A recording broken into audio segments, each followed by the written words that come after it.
বৃহস্পতিবার গ্রেফতার হয়েছেন তৃণমূলের নেতা আরাবুল ইসলাম। আইএসএফ নেতাকে খুনের মামলা এবং ভাঙড়ে একাধিক অশান্তি ছড়ানোর ঘটনায় গ্রেফতার।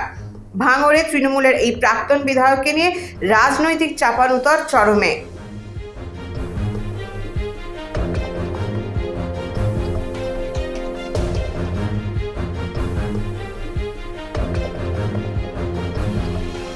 শুক্রবার তাকে পেশ করা হবে বারুইপুর আদালতে।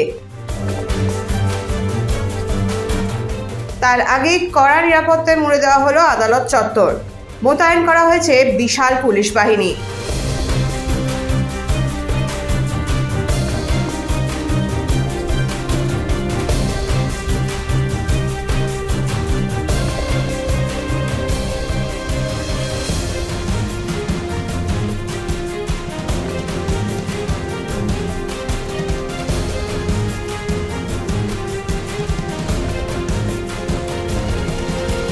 এই ঘটনার উপর থাকবে আমাদের নজর।